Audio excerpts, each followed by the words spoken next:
Eh bien, bonjour à tous et bienvenue sur Monde Mystérieux, puisque voilà, on se trouve sur le site de Monte Alban. Alors le site de Monte Alban, il est énorme. Il faut savoir qu'il fait, si je ne me trompe pas, plus de 20 km².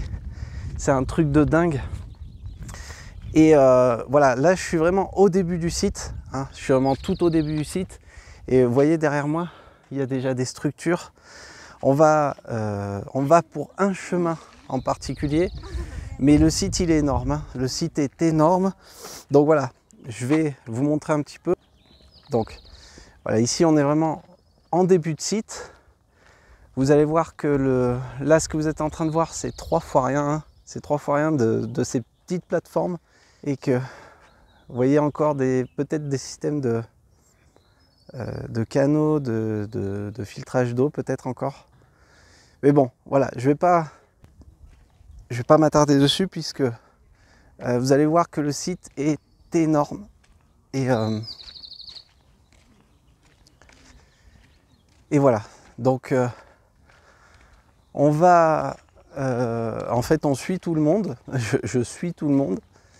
Et voilà, on va se retrouver sur le site principal.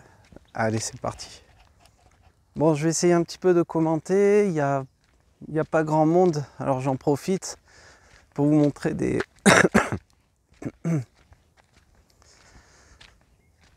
beaux paysages. Regardez.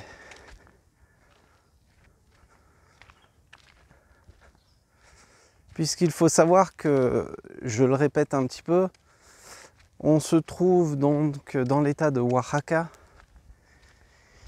Et ça faisait un moment que je voulais vous montrer ce site archéologique de Monte Alban, puisque comme chaque site archéologique, il possède tout ce côté un petit peu mystique et mystérieux qui nous intéresse chez nous dans Monde Mystérieux.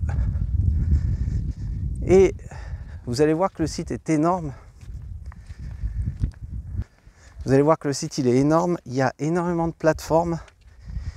Je vais vous expliquer un petit peu l'histoire de ce site, puisque ce site a commencé à être construit, donc à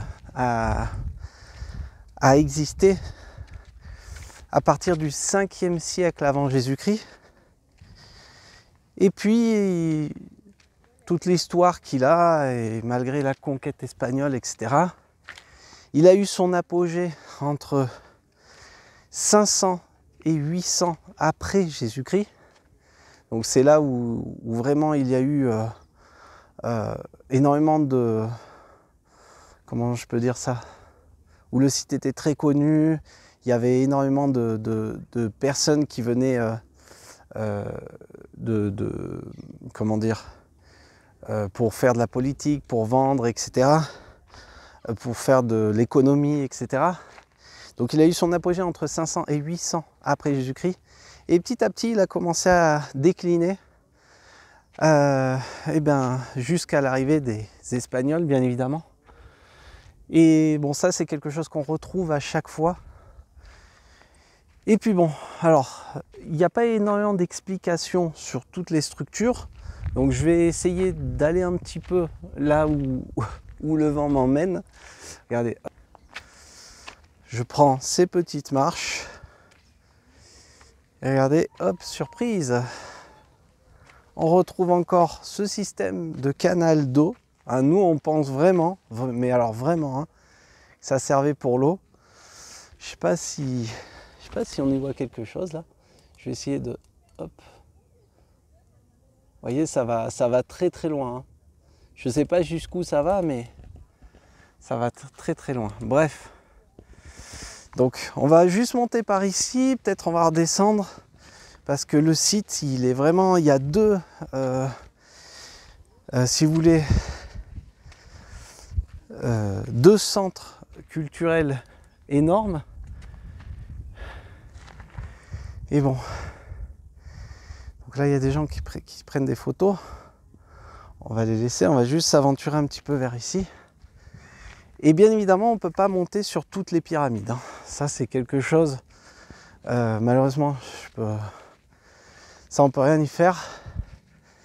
Mais on ne peut pas monter sur toutes les structures et toutes les pyramides.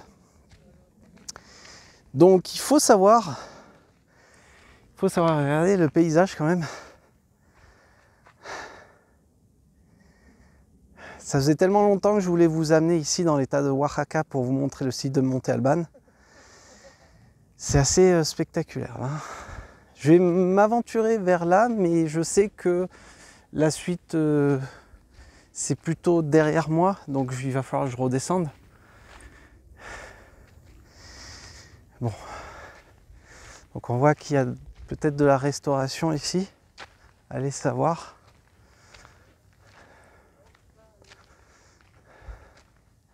Ou peut-être qu'ils ont découvert des sépultures, je sais pas trop. À chaque fois il y a des découvertes. Chaque fois ils font des découvertes. Alors il faut savoir que le site principalement était occupé par les Zapotèques. Hein, comme je vous l'ai expliqué plein de fois dans mes vidéos et surtout dans mes conférences, le site, je veux dire le Mexique en lui-même, a eu plusieurs tribus, hein, les Aztèques, les Mixtèques, les Zapotèques, les Toltèques, etc. etc. Et oui, donc c'est bien un système de restauration. Ouais, on voit bien les pierres là qui sont empilées, donc c'est bien un système de restauration. Là, on est bien d'accord. Ils n'ont rien trouvé de particulier. Et donc il y a eu les Mayas, etc. etc. Donc on voit, ah ben voilà, le site complet. Je pense que c'est tout droit en fait, je me suis pas trompé de route. Je pensais que c'était derrière moi, mais non, c'est plutôt vers ici. Donc tout est ok. On va juste voir cette petite vue. Alors comme je le disais, on ne peut pas monter sur toutes les pyramides et toutes les plateformes, ce qui est un petit peu dommage. Mais bon, ça reste quand même assez sympa déjà de pouvoir monter. Et puis bon bah voilà. Alors peut-être cette vidéo va être très très longue, peut-être qu'elle va durer 1 heure ou 2 heures, je sais pas trop. Mais là il y a vraiment de quoi montrer. Donc allez.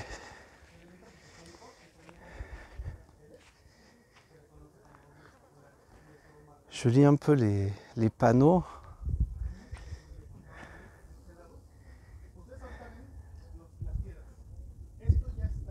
Alors là on parle de géodésie. Vous allez voir que tout au long de la visite, il y a même il y a une petite construction, vous allez voir, qui a à voir avec... enfin ils appellent ça l'observatoire, ils ne savent pas trop.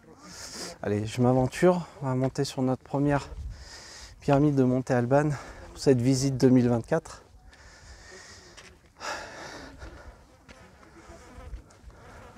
Hop là. Alors là ça va, les marches elles sont pas trop dures encore. Là on est au top. Hein.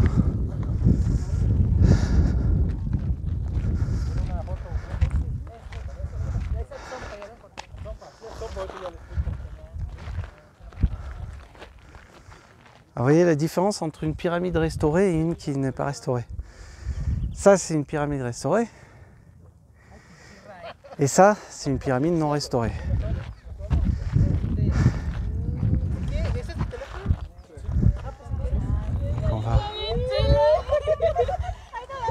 Donc bien évidemment on va descendre après, on va passer par là et on va s'aventurer vraiment sur l'esplanade principale et vous allez voir que c'est assez impressionnant les structures qui s'y trouvent.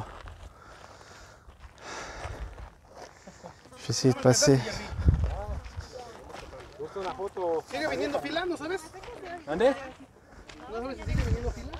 Sí, pero creo que hoy no vino, no sé quién vino hoy.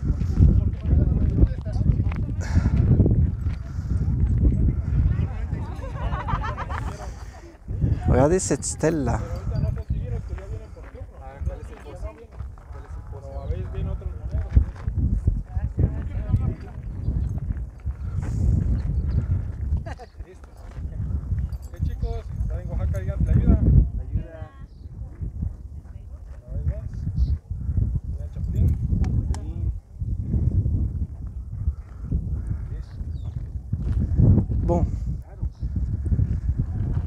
On va s'aventurer et je vais vous montrer tout ça de plus près, bien évidemment. Allez, c'est parti. Hop là.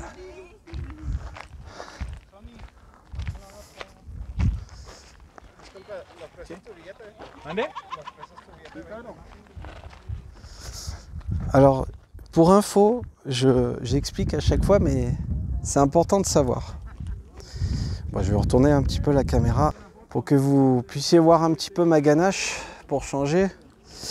Alors, il faut savoir, ça j'insiste là-dessus à chaque fois. Bon, moi j'ai dû payer, alors que normalement je ne devrais pas payer l'entrée, puisque j'ai une adresse à Mexico. Hein. J'ai une adresse de maison à Mexico.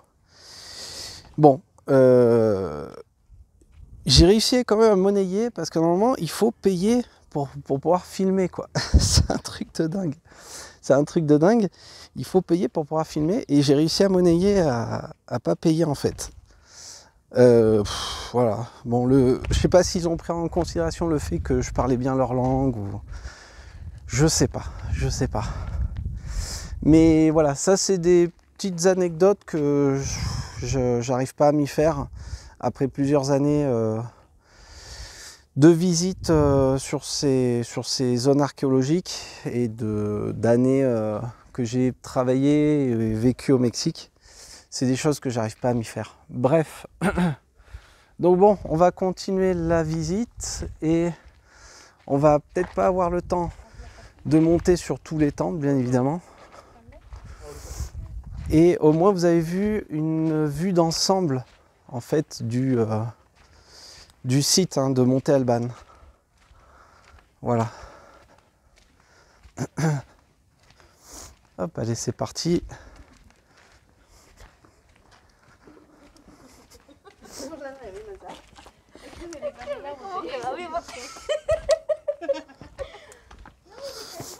Hop. Alors comme je le disais, le site est aussi impressionnant qu'un site comme Teotihuacan, puisque déjà on retrouve l'influence, je ne sais pas si on peut le dire ainsi, téotihuacanienne, mais au niveau de la construction, on dirait en tout cas. Hein. Allez, on retrouve ces mêmes systèmes de toute façon. Rappelez-vous, à Teotihuacan, je l'avais montré. Je ne sais pas si on le voit là.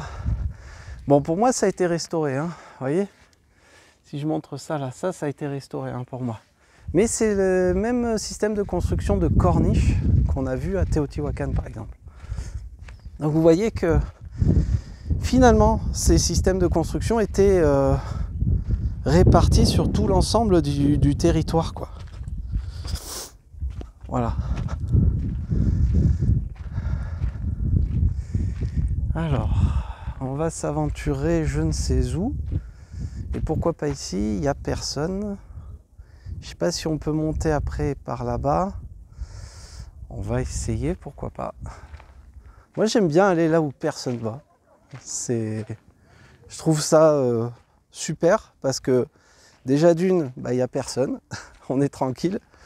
Et de deux, c'est là où on trouve à chaque fois des indices très très très importants pour le lieu, quoi, en fait, pour comprendre le lieu, tout simplement. Voilà. Il y a des gros lézards de partout, je ne sais pas si vous le voyez celui-là. Là. Ah, mais on ne peut pas passer là, dommage. Parce que vous voyez en haut là, j'avais vu ça, regardez. Dommage, on ne peut pas passer. J'ai vu cette entrée et je me suis dit, ah ben allez, on va jeter un coup d'œil à cette entrée, mais on ne peut pas passer là. Bon, c'est pas grave. C'est pas très grave. C'est pas très grave. On va quand même descendre. On va faire un tour. Comme je viens de le dire, j'adore aller là où personne va en fait.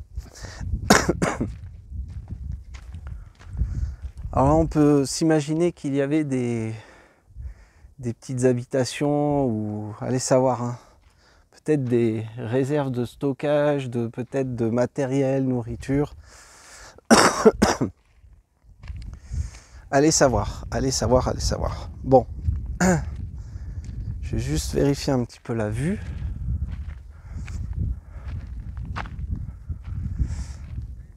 Waouh! Alors, je vous laisse admirer. Je trouve même pas les mots pour vous dire la beauté là de ce lieu. En plus, je sais pas si vous voyez, il y a des aigles qui tournent. C'est magnifique. Là, franchement. Alors, petite anecdote.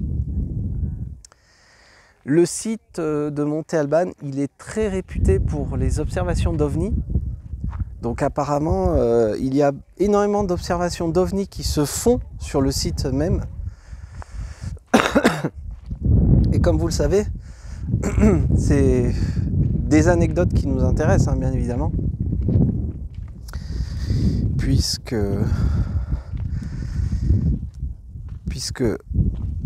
le phénomène OVNI reste un mystère. Parce que nous, on en parle dans Monde Mystérieux. Il y en a beaucoup qui se fâchent, comme toujours, mais on expose le phénomène tout simplement. Alors certes, on donne notre point de vue, mais on ne donne pas de conclusion. Hop là.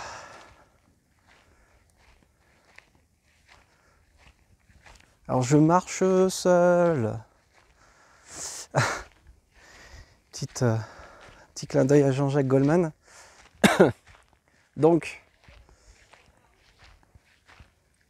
moi j'aime bien aller vraiment là où personne va.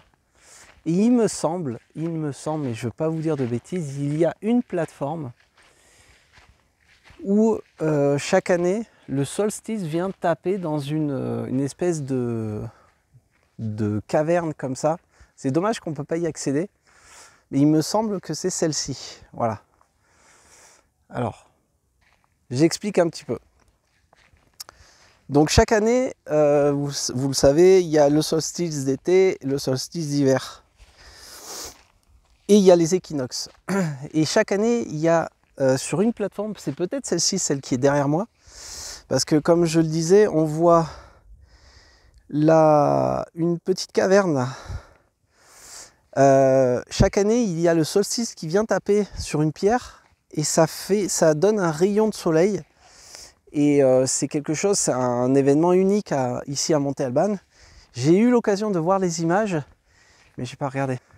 Je ne sais pas si vous le voyez, l'aigle là. J'arrive pas à le... Je ne sais pas si vous l'avez vu. Avec la lumière du soleil,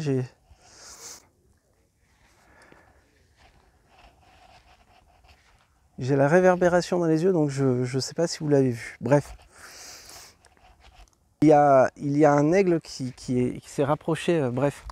Et donc c'est dommage qu'on ne puisse pas y accéder, parce que je pense que c'est dans celle-ci en fait. Je pense que ça doit être dans celle-ci. Et c'est dommage parce que j'ai eu l'occasion de voir des vidéos où on voit carrément à l'intérieur le rayon qui vient taper une pierre, quoi. C'est assez incroyable. On va continuer. Je regarde si c'est pas interdit de passer par là, apparemment non. Et on va continuer la petite visite. Donc le site de Monte Alban reste un site vraiment très intéressant. Et c'est vrai que ça faisait un bout de temps que je voulais vous y amener. Et j'avais jamais l'occasion de passer par l'état de Oaxaca. Alors je me suis dit, comme cette année je ne peux pas retourner au Guatemala, je me dis je vais m'attarder vers le centre. Et regardez. Voilà. Là on est sur l'esplanade principale. Alors il faut savoir que le site est divisé en plusieurs parties. La partie A, B, C, je crois que ça va jusqu'à G, je crois, ou F. Et bon, je ne vais pas vous énumérer toutes les plateformes qu'il y a, ni toutes les pyramides. Mais bon, plus ou moins, ici, pour que vous puissiez comprendre le site, on est vraiment sur l'esplanade principale. Je vais essayer de me rapprocher un peu plus vers là-bas. Et donc il faut savoir que c'est très intéressant de comprendre ces constructions. Vous allez voir que tout au fond, vraiment tout au fond, mais alors vraiment, là où il y a mon doigt, mais derrière cet édifice, il y a une construction qu'ils appellent l'observatoire, mais j'ai l'impression qu'elle n'a pas été construite à la même année que les autres constructions. Et cette construction, elle est alignée avec la constellation d'Orion, en fait. Voilà, comme les Égyptiens l'avaient fait à l'époque. Un truc de dingue. Et je reviendrai dessus par la suite. Regardez là. Alors là, encore une fois, hein, si ça abritait de l'eau, on peut s'imaginer que l'eau s'écoulait vers là et sortait par cette petite cavité. Vous voyez, qui aujourd'hui est bouchée. Alors elle a dû se boucher avec le temps ou je sais pas. Mais aujourd'hui cette cavité est bouchée. Voilà. Mais on peut s'imaginer hein, que l'eau coulait et arrivait sur l'esplanade en fait, tout simplement. Alors je vais voir, on peut peut-être descendre par là et pas prendre. Alors ouais, on peut descendre par là. Hop là. Alors au niveau des marches, on n'est pas du côté Maya. Hein. On n'est pas du côté Maya, donc il n'y a pas de marche disproportionnée comme on a vu l'année dernière, par exemple à Chetumal ou au Guatemala, hein, dans le site archéologique de Tikal. Donc là, ça va. Là, ça va. Hein, je sais que ça va faire rire beaucoup. Je pourrais remettre ma tongue là, comme l'année dernière. Coucou. Mais pour le moment, ça va. Pour le moment, ça va, puisqu'on n'a pas ce système de disproportion de marche. Donc pour le moment, ça va. Donc allez, c'est parti. Je descends.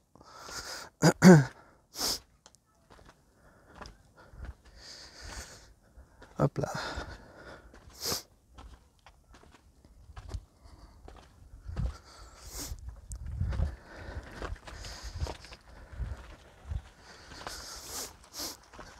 Hop là. Voilà. Bon. Alors par exemple, petite anecdote. Le monsieur que vous voyez avec le chapeau en paille. Voilà, en fait, c'est les personnes qui ont donc un petit chapeau en paille et qui ont un gilet font partie en fait des guides qui travaillent pour l'INA. Hein. Que je rappelle, c'est les investigations principales du pays, du Mexique, qui sont assermentées pour vous expliquer en fait tout le lieu, l'histoire, etc.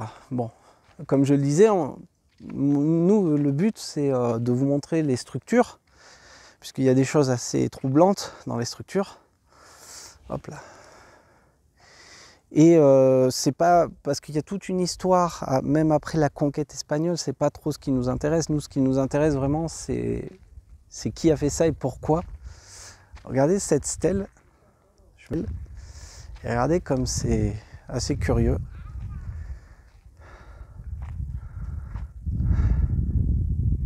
Donc voyons voir ce qu'ils disent de cette stèle.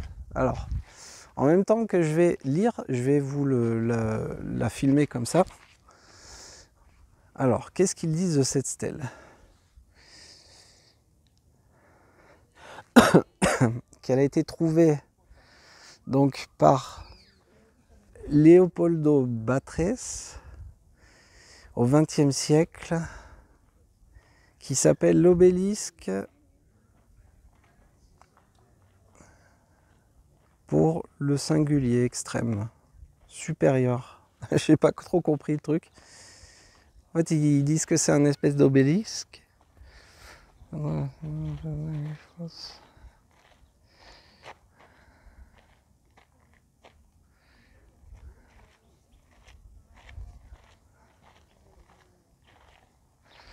Et c'est bien ce qu'on voyait même sur le site d'hier en fait.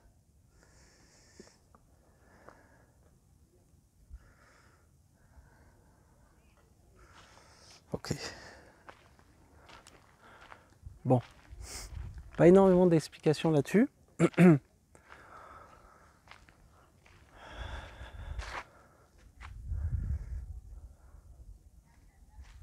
qui est dommage, c'est que ça, malheureusement, ça on peut rien y faire. Ça, on peut rien y faire, mais vous voyez, avec les intempéries, là, c'est en train de se casser de partout, là. Ça, c'est malheureusement...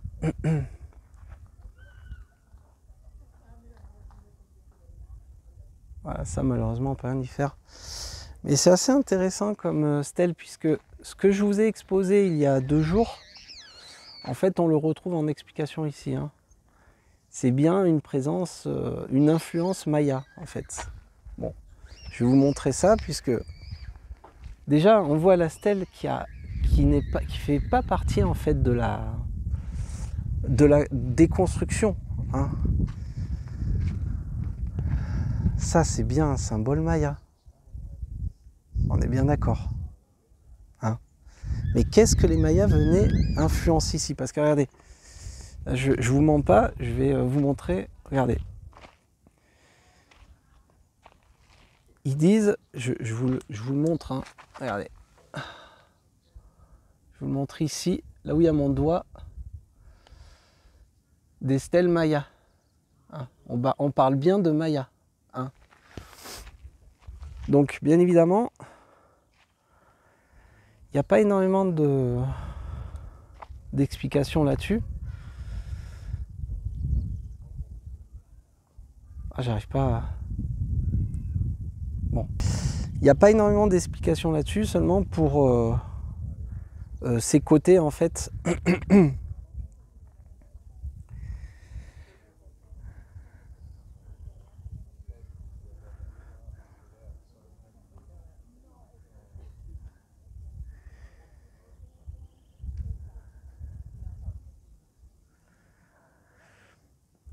Alors, bon, ils expliquent que c'est des espèces de, comment dire, de prêtres qui sont sur les 4 côtés. Et un qui représente le vent, l'autre qui représente les fleurs. Il y a plus. Alors, ça, le dernier que je viens de vous montrer là, que je vous ai, c'est marqué qu'il, c'est un glyphe de la parole. Et vous savez, vous voyez comment on voit la parole par exemple? Hop, encore la caméra. Vous voyez ça en fait, c'est la parole ça. Ça en fait. Je ne sais pas si vous voyez mon doigt. Ça, hop. Quand vous voyez un signe comme ça qui sort d'une bouche, c'est la parole en fait, tout simplement. Alors il me semble que ça doit être celui-là, hein. Pour moi, oui, ça doit être celui-là. Mais bon, il y a des glyphes tout le long. En fait, ça représente beaucoup de choses, hein. Les fleurs, le vent. Voilà, bon, je ne vais pas m'attarder là-dessus. Et vous voyez qu'à chaque fois, il y a des explications sur quand il y a encore des pétroglyphes de genre, des stèles, il y a encore des explications. Mais vous voyez comment je peux vous dire ça? Il y a 2 jours, on s'est rendu sur le site de Cholula. Et on a vu des stèles. Je vous ai dit, regardez les signes, c'est carrément des signes mayas. Il n'y avait aucune explication dessus. On a continué Puebla pour aller jusqu'à Oaxaca. Et ici, sur le site de Monte Albán, on voit des stèles du même genre, de la même façon, qui expliquent que c'est carrément des stèles mayas. Vous voyez, je n'invente rien. Je vous l'ai expliqué par connaissance et je ne me trompe pas. Vous voyez? Donc, on voit les influences. Pourquoi maintenant il y a eu des influences mayas? Ça, impossible de vous le dire. C'est impossible de vous le dire. Mais ce que je ne comprends pas, c'est que les mayas étaient beaucoup plus anciens que les Zapotèques, par exemple. Alors, je n'ai pas compris l'influence. Pourquoi il y a eu une influence, en fait? Bon, écoutez, c'est pas grave. On va poursuivre notre visite. Et puis, hop là. Et puis, on va continuer les explications. Donc, on ne peut pas accéder à toutes les structures, comme je l'ai expliqué plusieurs fois. Il y a une autre stèle là-bas, une espèce de stèle. Bon, on va...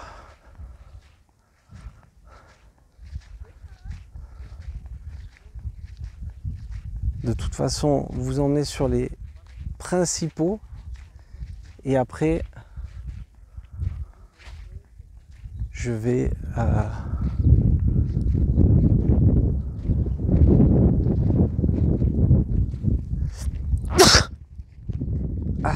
Alors autant pour moi. Donc comme vous l'avez compris, j'ai chopé une petite crève. Et là ça va de mieux en mieux, mais bon voilà, je suis un petit peu encombré du coup maintenant. Alors vous voyez, là encore une fois, hop, on retrouve. C'est vraiment dommage qu'on ne puisse pas se rapprocher de... Mais on voit que toutes ces structures avaient un intérieur, hein, avaient un intérieur bien défini. Comme je vous l'ai dit, je ne me rappelle plus c'est où que se produit le moment cet événement du moment du solstice. C'est peut-être sur celui qu'on a vu tout à l'heure, c'est peut-être celui qui est en face, je sais pas. Je sais pas, mais je sais que j'ai vu les vidéos. C'est assez impressionnant de voir ce rayon de soleil qui touche une pierre spécifique au moment du solstice. Et comme d'habitude, les questions que je me pose, c'est comment ces gens-là savaient à l'époque de tous ces phénomènes astrologiques, puisque on peut parler d'un phénomène astrologique. Hein. Là, on parle d'archéoastronomie. Hein, vous êtes d'accord avec moi? Donc en fait, si aujourd'hui on parle d'archéoastronomie, ça veut dire qu'à l'époque, ils connaissaient énormément, mais beaucoup plus que nous, tous les phénomènes astronomiques, astrophysiques, et allaient savoir comment ils ont fait. Alors je pense que c'est petit à petit, qu'ils ont pu déterminer tous ces phénomènes qui existaient par rapport aux étoiles, donc aux astres, et par rapport comment dire, à la Terre, quoi, à la géodésie de la Terre. Bon, alors il me semble donc qu'il y a l'esplanade principale. Alors il me semble qu'il y a aussi un jeu de ballon. Comme vous le savez tous, il y a ce système de jeu de ballon qu'on retrouve de partout en Mésoamérique. Comme vous connaissez les règles, c'est un jeu de ballon si la balle, alors je me rappelle plus trop, si la balle touchait le sol, vous étiez exécuté, hein, vous imaginez. Voilà. Donc voilà. Je vais un petit peu m'aventurer vers là-bas. Et ah oui, ces stèles-là, je voulais vous les montrer. Bah, allons-y. Allons-y. Hop là.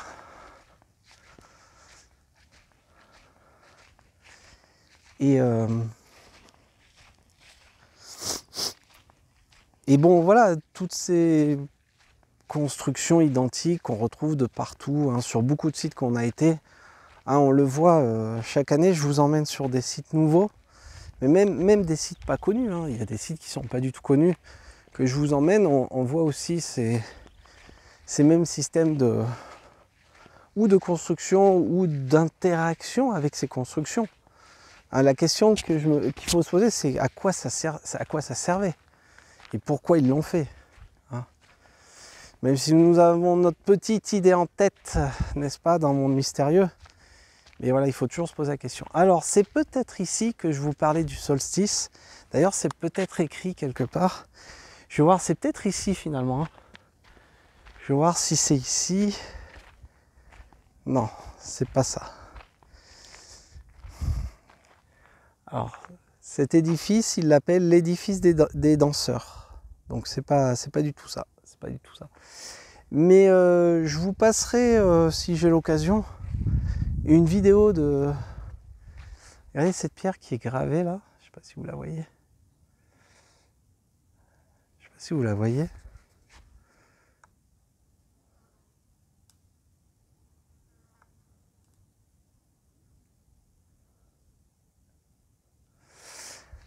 Alors, comme je disais, je vous passerai à l'occasion la vidéo de ce solstice où on voit ce rayon qui rentre dans la structure et qui touche une pierre spécifique, puisque c'est assez c'est assez magique de regarder ça et de se dire mais comment c'est possible qu'à l'époque, si toutes ces constructions en pierre n'avaient rien à voir en fait avec, si vous voulez, aujourd'hui on fabrique de la technologie pour des choses bien spécifiques, et comment c'est possible que ces monuments de pierre ont une interaction avec les phénomènes astronomiques, astrophysiques, comme je viens de vous le dire, et surtout géodésiques par rapport à la Terre. Alors, je ne sais pas si ça, c'en est une de gravée, non, je pense pas. Non, ça c'est juste des pierres, et voilà. Là, on voit quand même toutes ces stèles, et la première fois que je les ai vues, je suis resté un peu surpris de la composition de ces stèles. Bon, bien évidemment, il y a une explication, mais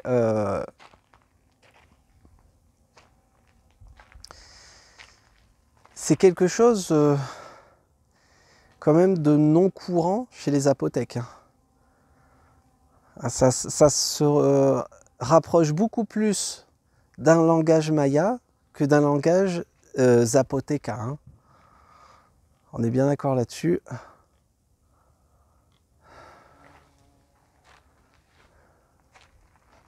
Il y en a deux autres là.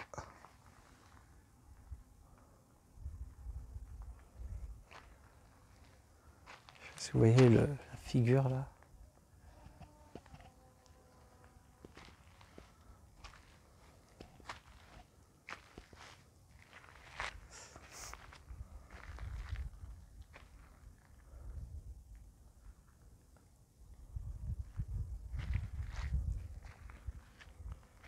Je ne sais pas si vous entendez ce calme.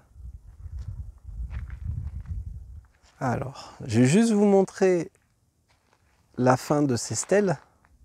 J'ai l'impression qu'il y a des stèles qui ont été recopiées, qui ont été refaites exprès pour pas qu'elles prennent les intempéries. Je ne sais pas, peut-être que je me trompe. Alors, peut-être que je me trompe pas. Quand je vois ça, alors excusez-moi, hein, ça n'a rien à voir avec la visite du site, mais quand je vois ça, je suis désolé, hein, quand je vois cette espèce de fissure, on dirait de la mousse qui ressort de derrière, puisque comme ceux qui me suivent depuis longtemps, vous savez que j'ai travaillé en production, et en fait on fabrique en mousse des fausses pierres artificielles pour des tournages de films, et on les recouvre de peinture, et là on dirait que ça a été fait exprès justement pour pas qu'elles s'abîment avec les intempéries en fait. Bon, voilà. C'est un peu dommage parce qu'à chaque fois on n'est pas en face de quelque chose de réel, mais qui ont été sortis des pierres réelles. Bon, c'est un petit peu dommage, mais du coup je doute sur les autres pierres. Peut-être quelques-unes ce sont des vraies, mais pas toutes. Hein, comme vous pouvez le constater, par exemple celle-ci, elle est bien vraie. Voilà, celle-ci elle est bien vraie, mais il n'y a plus rien quoi. Donc en fait, celles-ci elles auraient été de la même, comment dire, du même aspect en fait. Alors qu'est-ce qu'ils disent? Je vais vous mettre comme ça. Qu'est-ce qu'ils disent?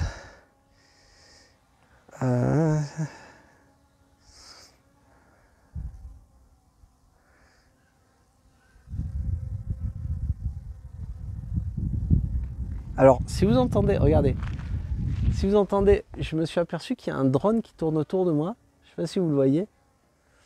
Je ne sais pas si vous arrivez à le choper là. Je ne sais pas si vous le voyez le drone. Il y a un drone qui tourne.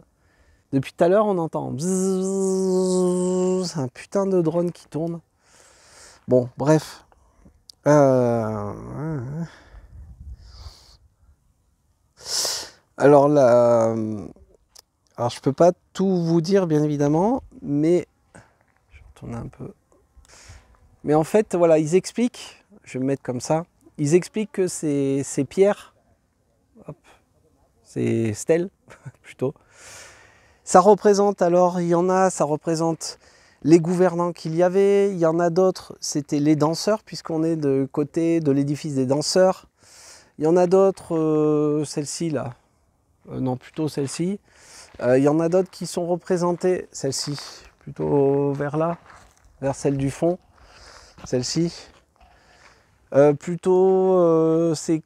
Ça représente plutôt des morts sous une forme dynamique. Enfin bon, ils expliquent un peu tout ça en fait.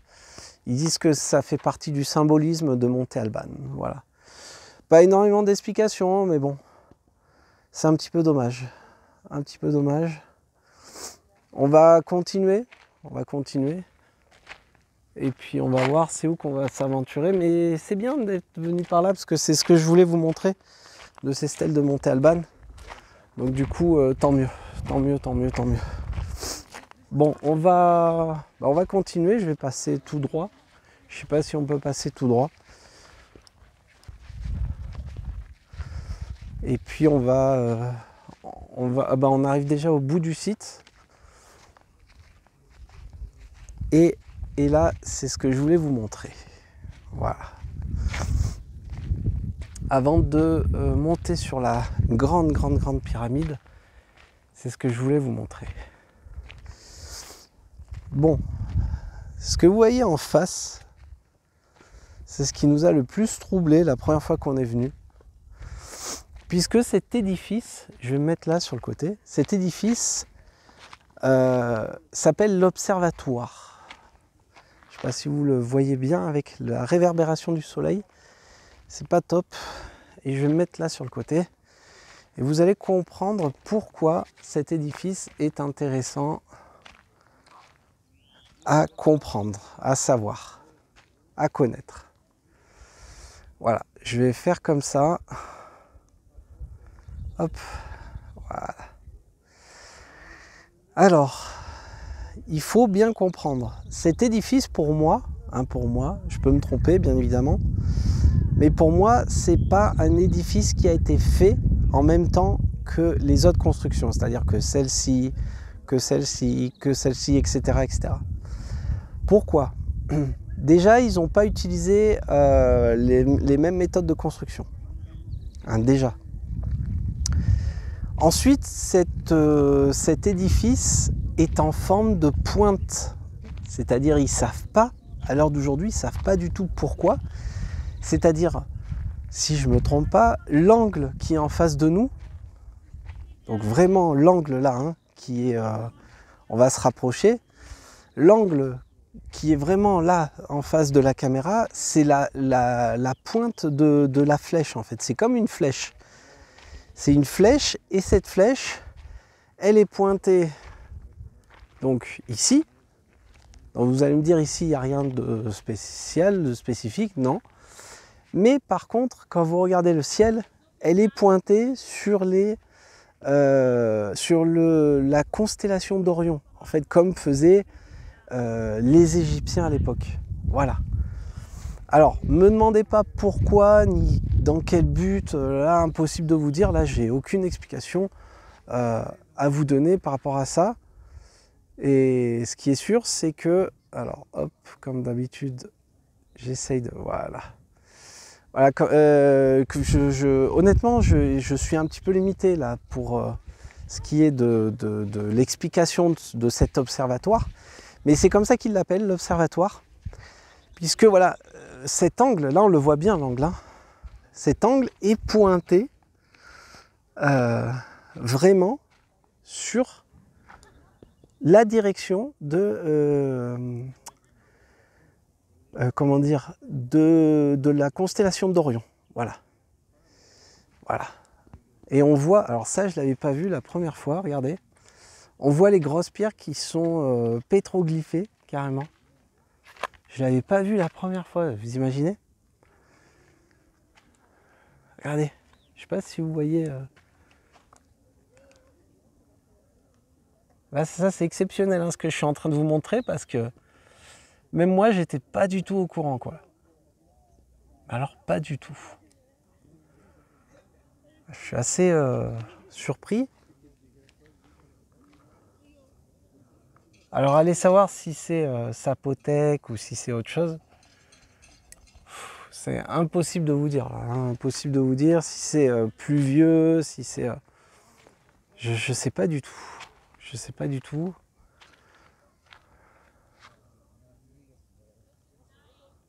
C'est assez incroyable. Hein.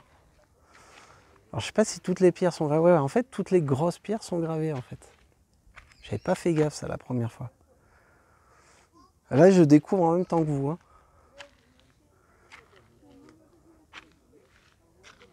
Regardez, regardez, sans déconner. Quand je vois ça, je me dis, mais qu'est-ce que c'est que ce truc? Alors, je sais pas si vous allez arriver à le voir. Vous voyez, cette figure un peu spéciale, quoi. Allez savoir ce que c'est, quoi. Qu'est-ce qu'ils ont voulu représenter? Là, excusez-moi, hein, quand je... Là, on voit bien une tête qui est à l'envers. Vous êtes d'accord avec moi? On voit bien une tête. Alors, je sais pas, j'ai la réverbération sur le téléphone. Je sais pas si vous le voyez bien. On voit bien une tête qui est renversée. Ah, on est bien d'accord. Voilà. Bon. On va continuer. Je suis assez surpris par ce que je viens de voir là. Et bien évidemment, on ne peut pas accéder au... C'est assez dommage. Bon. Du coup, je vais faire le tour de l'édifice puisque je me dis, mais il y a peut-être d'autres pierres gravées. Et vous voyez, en fait, je ne vous ai pas montré, mais en haut, c'est pareil. Hein. Je ne vous avais pas montré, mais on retrouve le même système de gravure. C'est assez fou. Bon. Alors, voyons voir de l'autre côté. Alors, de l'autre côté aussi, en fin de compte.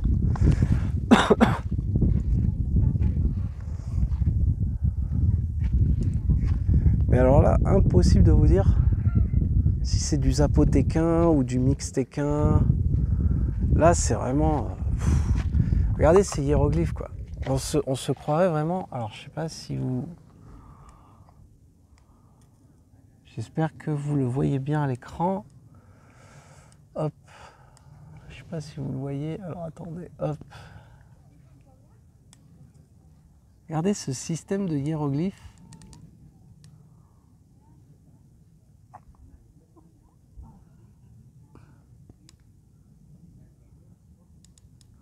C'est fou, hein. On dirait plutôt des genres de coordonnées qu'autre chose. C'est un truc de fou. Là, on voit encore une tête à l'envers. En fait, on voit 2 fois la même tête à l'envers des 2 côtés. Pourquoi ils ont voulu représenter des genres de têtes renversées? C'était quoi ça? Pourquoi? Bon. C'est... Bon, bref. On voit qu'à l'intérieur, il y a une ouverture en fait, hein, pour... c'est peut-être effectivement pour observer les étoiles.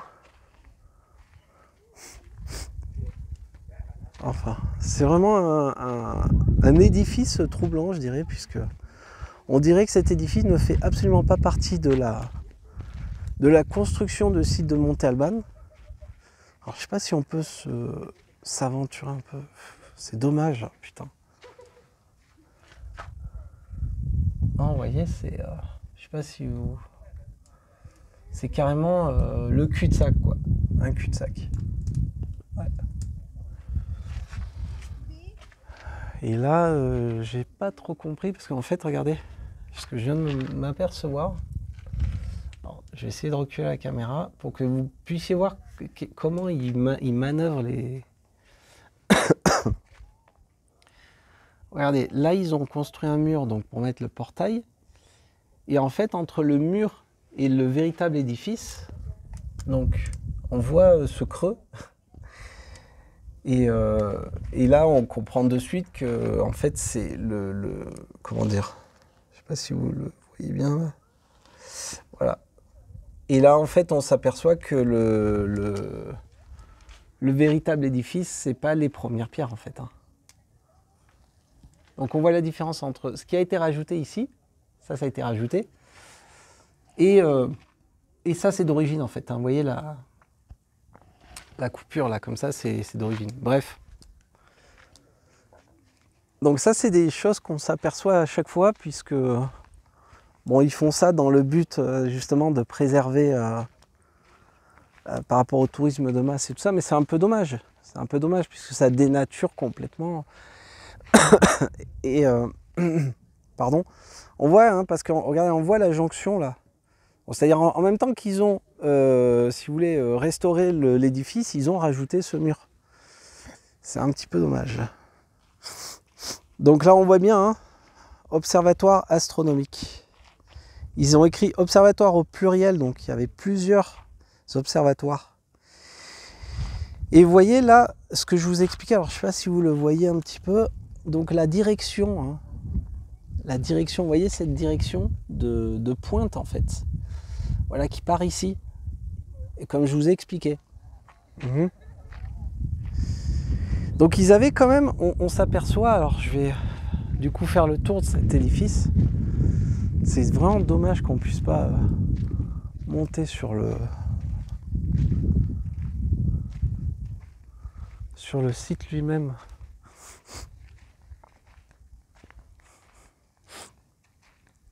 Bref. Et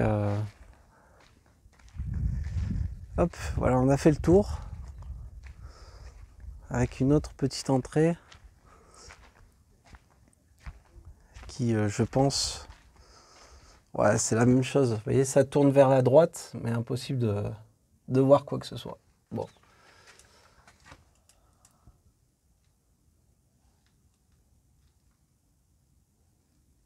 Bon, c'est vraiment dommage.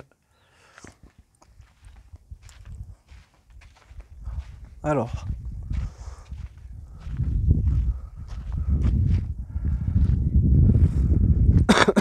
Alors je ne sais pas c'est où qu'ils effectuaient des jeux de ballon. Peut-être de l'autre côté du site, je ne sais pas du tout.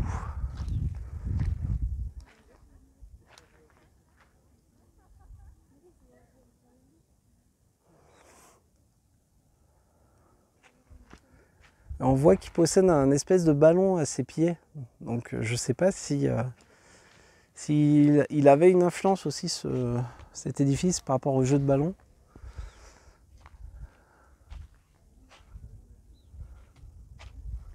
Bon.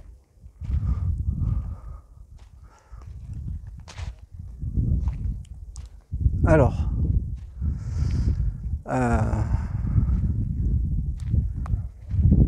Bon. Voilà. Ce que je viens de vous montrer, donc on voit très clairement que sur ce site archéologique, les édifices avaient une forte influence sur les astres. Comme je vous l'ai expliqué, le système de solstice, que je ne sais plus où est-ce qu'il se trouve, ce système d'orientation d'Orion,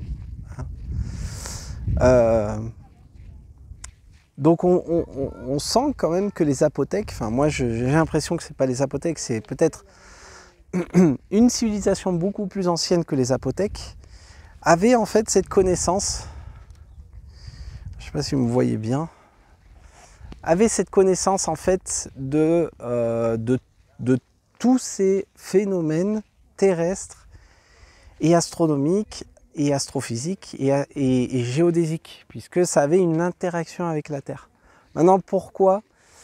Quand vous allez dans le Yucatan, c'est principalement, comme vous le savez, des sites mayas, et ils vous expliquent que c'était pour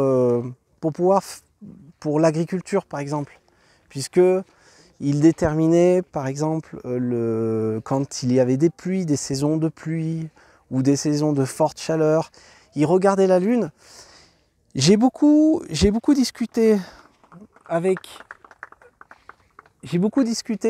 des anciens paysans de Mexico City qui expliquent que, par exemple, ils regardaient la position de la Lune, ou par exemple ils regardaient par exemple la grosseur de la Lune ou la position de la Lune, et suite à ça ils en déterminaient si à l'année il allait beaucoup pleuvoir ou pas.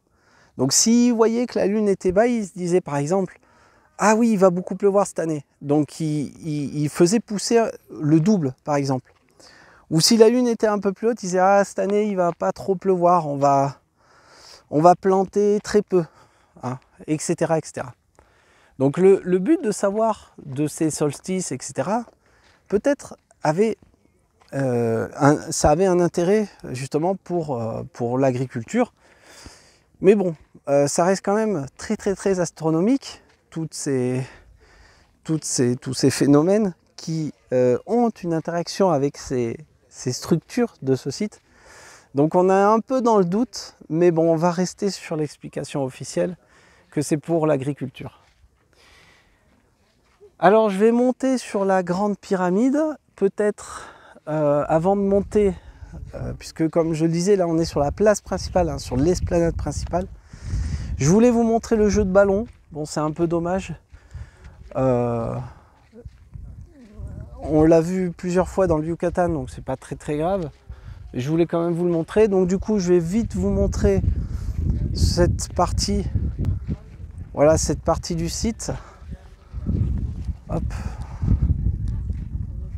Voilà, je vais juste vous montrer cette partie du site.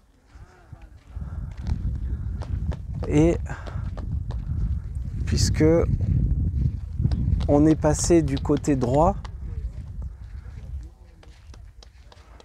et bon, comme tous les édifices, on peut pas monter sur ceux-là, ni sur celles qui sont en face de structure, ni celle-ci. Vous voyez, cette pyramide, elle n'est pas du tout restaurée, hein. Ouais, avant de monter sur la grande pyramide, la dernière, et terminer la vidéo, je vais vous montrer, parce que c'est incroyable quand même. Vous voyez la différence comment dire, de ce que ça représente au final, puisque regardez, là elle n'est pas du tout restaurée, quoi. Donc forcément la végétation elle a poussé dessus. Voilà, d'ailleurs il l'appelle le monticule, hein. Le monticule, voilà. Ah, vous voyez, c'est une pyramide du Mexique non restaurée.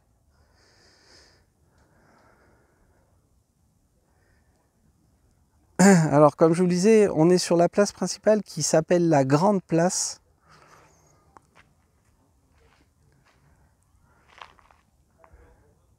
Et bon, comme d'habitude, il n'y a pas énormément d'explications. Ils disent que ce monticule, en fait, il a été construit à son apogée de la ville, donc de là où on est, hein, Monte Alban, entre 500 et 800 après Jésus-Christ. Voilà. Il n'y a pas énormément d'explications, mais ils disent que c'est l'une des structures les plus simples au niveau construction. Bon, s'ils le disent. Je vais quand même monter par là, parce que comme je vous disais, j'aime bien aller là où personne va. Bon, si on se fait siffler, bah tant pis, on redescend. Mais j'adore aller là où personne va, en fait. Et parce qu'on découvre des choses à chaque fois. Et c'est le but, c'est un peu le but dans Monde Mystérieux, de vous faire évader l'esprit et de vous emmener vraiment sur des endroits ou dans des endroits où personne va. Donc c'est ce qu'on adore. Enfin, moi j'aime bien m'aventurer, hein, ça fait partie de l'aventure. Voilà. Voilà, une monticule, une pyramide non restaurée, quoi.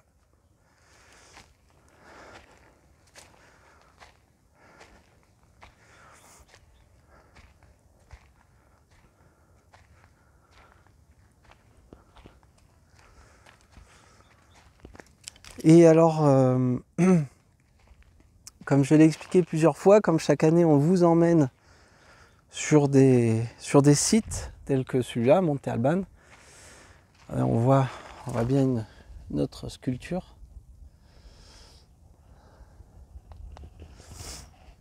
Et alors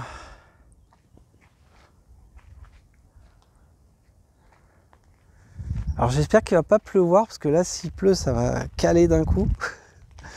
Mais c'est pas grave, ça fait partie du contrat Expédition Monde Mystérieux 2024.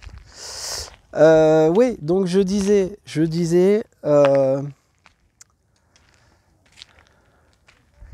Voilà, j'espère que vous aimez les expéditions que l'on effectue chaque année dans Monde Mystérieux. C'est vrai qu'on est un peu trop souvent au Mexique. Mais cette année, on va bouger un petit peu ailleurs. On va voir comment on va s'organiser au niveau des vidéos. Et hop là. Et j'espère que vous nous suivez, parce que je vois par exemple quand je mets les vidéos en ligne,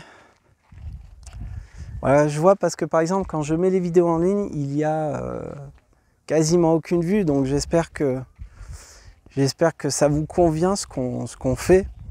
J'aimerais un jour vous emmener en vrai sur ces sites. J'espère que ça va se faire un jour. Normalement, oui, c'est prévu. Avec notre ami JB de Baby in the World.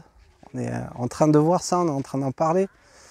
Ça fait un moment que je vous en parle, mais il faudrait vraiment qu'on organise ça avec JB. Donc voilà, le but c'est un peu de vous faire évader l'esprit, de vous faire changer du quotidien en fait des vidéos de Monde Mystérieux. Et pour que vous puissiez voir en fait des sites comme celui-là, qui est là ici c'est exceptionnel, mais des sites en fait des pays comme ici, comme au Mexique, qui sont blindés en fait de sites archéologiques et de pyramides, etc. Alors là je me dirige, il y a encore des stèles. Avant de monter sur la pyramide et de terminer la vidéo.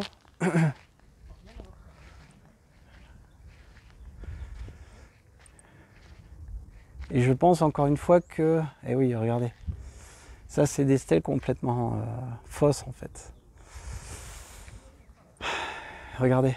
Ouais, ça me désole un peu parce que... Regardez, hop. Vous voyez, il y a carrément le fond qui devait être en mousse qui est complètement mort. Et le dessus, en fait, le plastique qui reste suspendu comme ça. Bon, c'est un peu dommage. Hop, c'est un petit peu dommage puisque bon, on voit quand même ce qu'il y avait, mais c'est pas vrai quoi. C'est pas quelque chose de vrai. Donc bon, on s'y habitue au fur et à mesure. Donc celle du milieu hein, qui est en gris, c'est faux. Et par contre celle sur le côté, elle a peut-être été restaurée aussi, mais peut-être en stuc ou je sais pas. Allez savoir. Bon. Celle-ci par contre est vraie. Ah, il y a une espèce de petit renard qui est passé derrière. Celle-ci est vraie par contre. Celle-ci est vraie. Alors, il y a une espèce de petit renard là, je sais pas, c'est ce truc qui est passé derrière. Bon.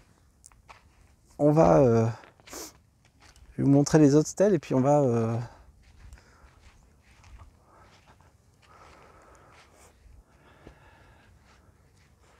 on va monter sur la grande pyramide. Vous voyez ça on peut déjà déterminer hein, que c'est un prêtre. Ça c'est un prêtre, pourquoi? Parce que regardez, il a une coiffe. Il a une coiffe ici. Et puis il a la parole. Hein. Donc c'est très clairement un prêtre. Un prêtre qui servait une divinité. Et laquelle, impossible de vous dire. Bon. On va continuer. Et puis on va voir si on trouve encore des choses un peu troublantes. Ce que j'aime faire dans Monde Mystérieux.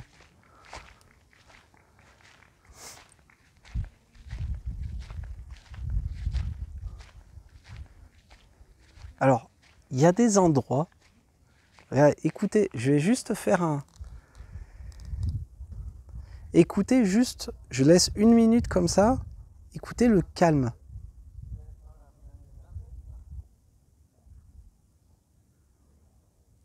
C'est un truc de fou.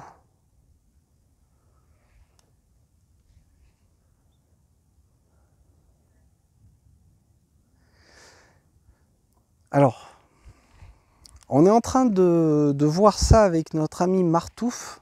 Vous vous rappelez de Martouf ? Martouf, si tu me vois, je te passe le bonjour.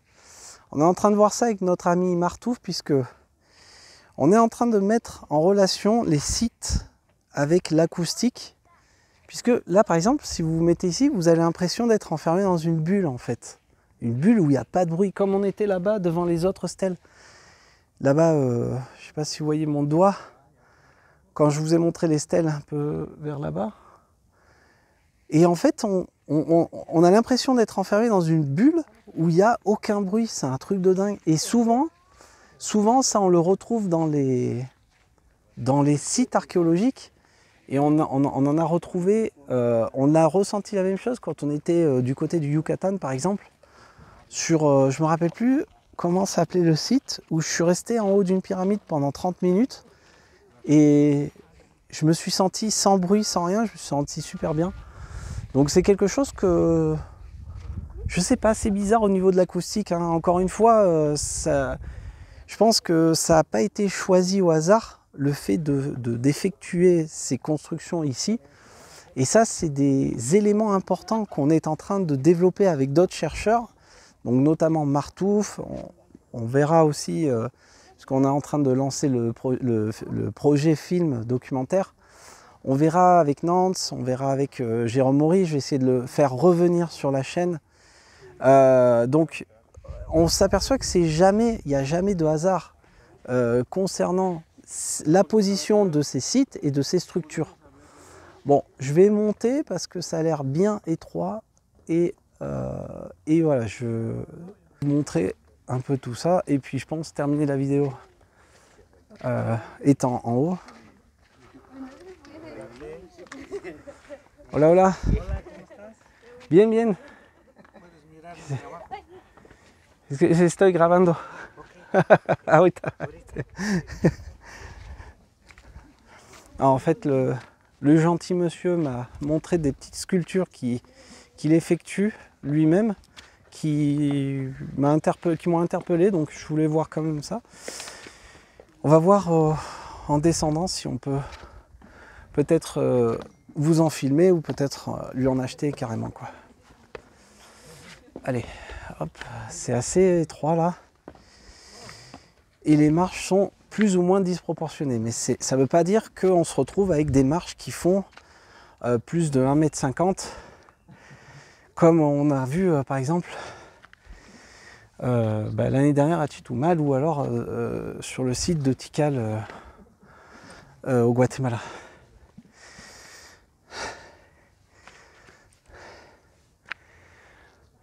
La vache. Petite pause. Et oui, on n'a plus 20 ans. Oh la honte. Oh la vache. Puis je vous dis pas les genoux et les cuisses et les mollets.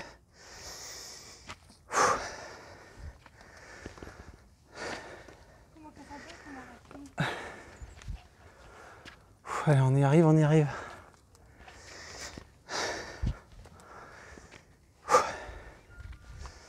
Ouais, c'est bon. Allez hop. Bon. Oh la vache. Bon. Alors, donc ici c'est ce qu'ils appellent la grande pyramide du site. Hein. On va essayer de tourner un petit peu autour. Puisque bon, il y a encore pas mal de choses à dire, mais je ne vais pas tout vous expliquer sur toutes les structures, sinon il nous faudrait une vidéo de 4 heures. Mais bon, voilà. Le but c'est de vous montrer cette plateforme, cette dernière plateforme, et de terminer la vidéo peut-être ici, ou peut-être devant, ou peut-être en bas. On va voir. Et donc, il y a quand même un élément important hein, qu'il faut savoir, et ça je voulais vous le réserver pour la fin hein, comme d'habitude. Bon, on voit la pyramide qui n'est pas du tout restaurée, mais ça c'est, on s'aperçoit qu'à chaque fois, alors, vous voyez c'est comme celle-ci en fait hein. On s'aperçoit qu'à chaque fois ils les restaurent pas en fait, ou à moitié, ça dépend, ou partiellement hein, comme celle-ci, on voit que c'est partiellement. Donc bon, on a l'habitude. Mais bon voilà, hein, il reste combien de plateformes ici à Monte Alban? Il reste, mais de toute façon ça on l'a vu aussi à Teotihuacan, on l'a vu de partout, hein. On l'a vu de partout. Hop là. Bon. Alors ça, on voit très bien que ça a été rajouté. Ça a dû être fait dans les années 60, 70 ou 80. La petite...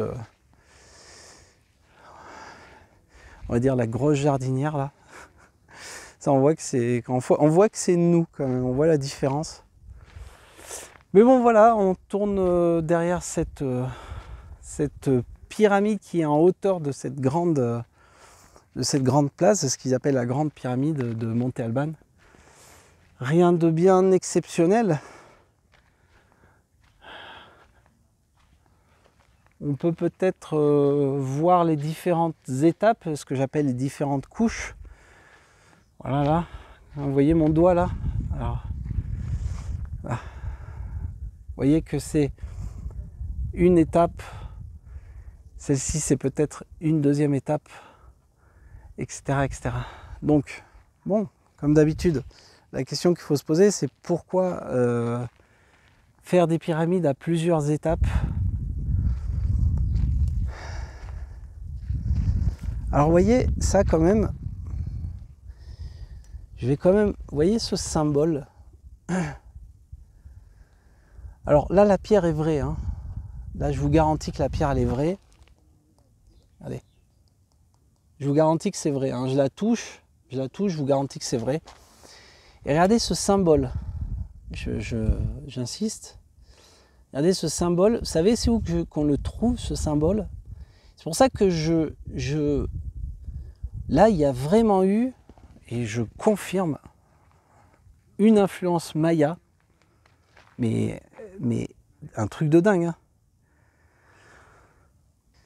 Il y a eu une influence maya, là je le confirme avec ce que je viens de voir, il y a vraiment eu une influence maya sur ce site, puisque le symbole que je viens de vous montrer, on le retrouve, accrochez-vous, sur la stèle du roi Pakal.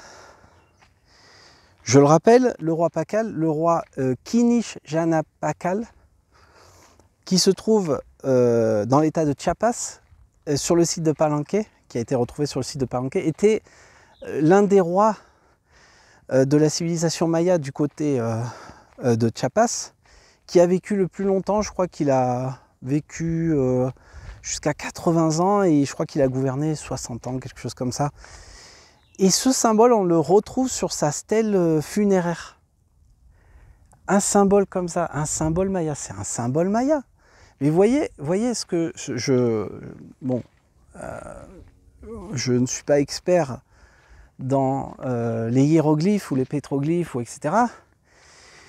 Mais on voit quand même l'influence maya qu'il y a eu sur ce site. Alors regardez, le paysage est à couper le souffle. C'est un truc de dingue. À couper le souffle. Alors là, je crois que c'est l'un des plus beaux paysages que j'ai vu du Mexique jusqu'à aujourd'hui. C'est un truc de dingue. Alors allez savoir si sur cette colline, s'il y a eu d'autres plateformes. Je pense que oui, mais on voit bien que le site n'a pas été ni fouillé, ni déblayé, ni rien du tout, hein, quand même. Voilà, donc voilà, paysage à vous couper le souffle pour terminer cette vidéo. Et puis on va terminer tranquillement cette vidéo. Voilà.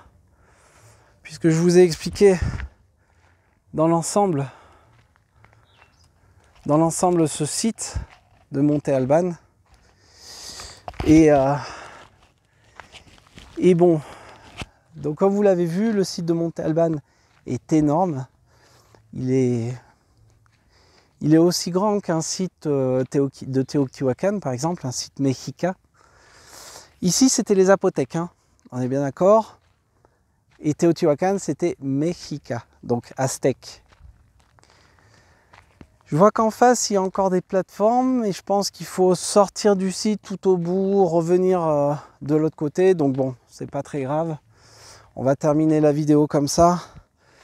Et puis bon, on va de toute façon vous donner quelques infos sur les réseaux sociaux de Monde Mystérieux. Et puis, regardez le site qui se trouve encore. Comme je vous le disais, il faut repartir du site en fait et revenir de l'autre côté, c'est un truc de dingue. Bon, une dernière anecdote. Il faut savoir, parce qu'aujourd'hui le site s'appelle le site archéologique de Monte Alban. Il faut savoir que chez les Zapotèques, ça ne s'appelait pas Monte Alban, ça s'appelait Dani Bajan. Dani Bajan. Les Mixtèques, quand ils ont vécu ici, après la chute de la civilisation zapotèque, ils appelaient ça Saandehui. Saandehui. Ce qui voulait dire au pied du ciel. Et les Mexicas, par la suite, qui sont venus occuper le lieu, ils appelaient ça Ocelotepec. Ocelotepec, qui voulait dire, pardon, le cerf du jaguar. Voilà, le cerf du jaguar. Donc je le répète, ce site a eu plusieurs noms différents. Parce que nous on appelle ça Monte Alban.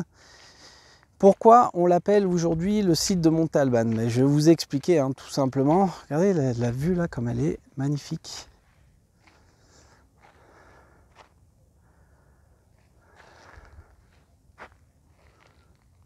Voilà, vous voyez les stèles, on était là-bas tout à l'heure.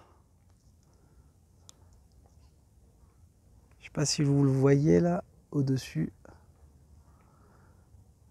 Voilà, ici.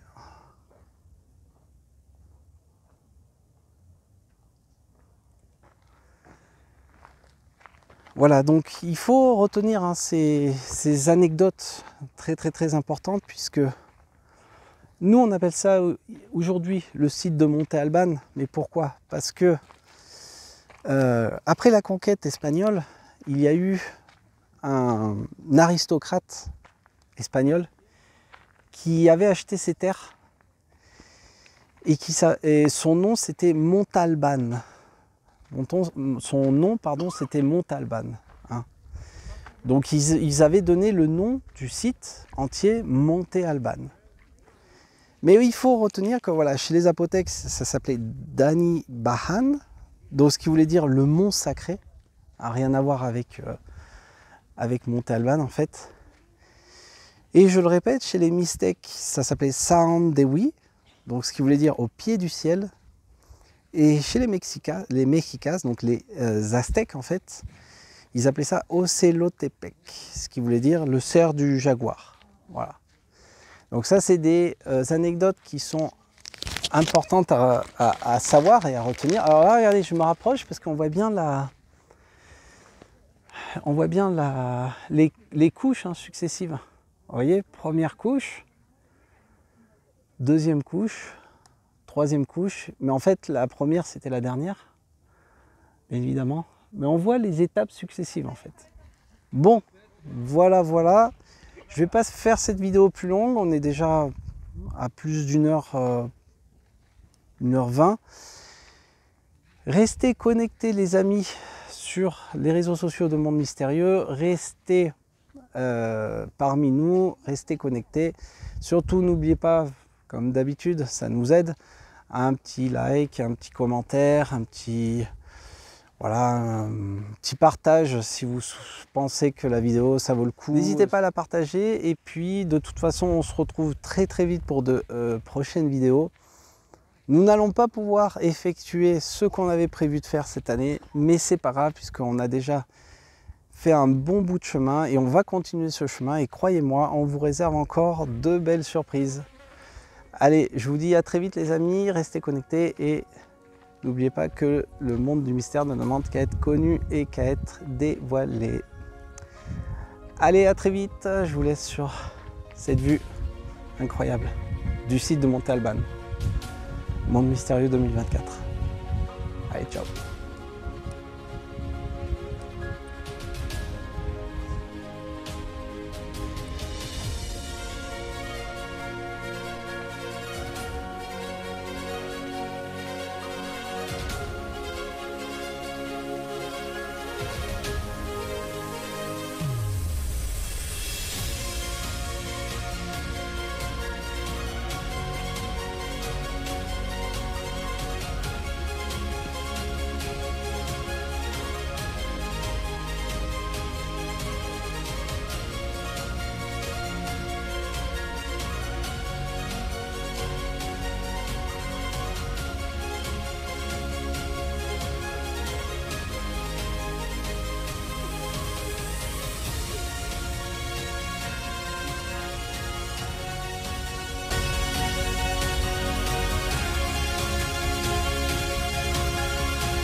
Bon alors, dernière petite visite, parce que je suis complètement passé à côté, hein, on m'a fait la remarque. Apparemment,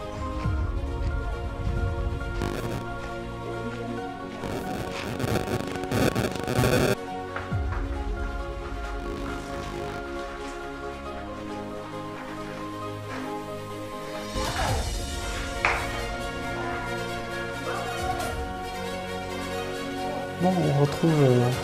On m'a fait la remarque parce que je suis passé complètement à côté, mais on retrouve ces stèles, encore une fois, ces gravures. Ils appellent ça la galerie des danseurs, qui a été apparemment datée de 500 à 200 après Jésus-Christ. Non, pardon, avant Jésus-Christ. Alors, on les voit pas tous là.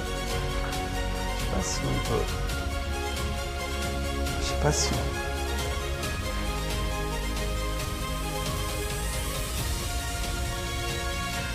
C'est incroyable. Voilà, voilà. Allez, c'est parti.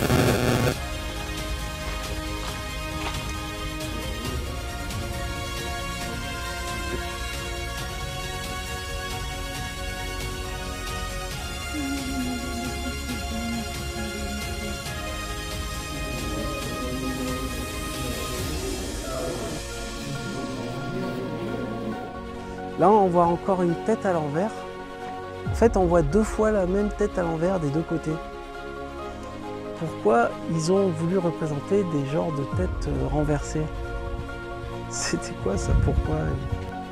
Bon, alors là, c'est exceptionnel, je me trouve dans ce qu'ils appellent une niche.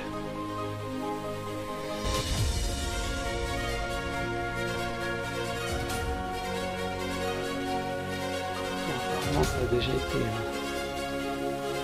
Je vais juste vous emmener sur une autre. C'est exceptionnel. Je vais vous expliquer.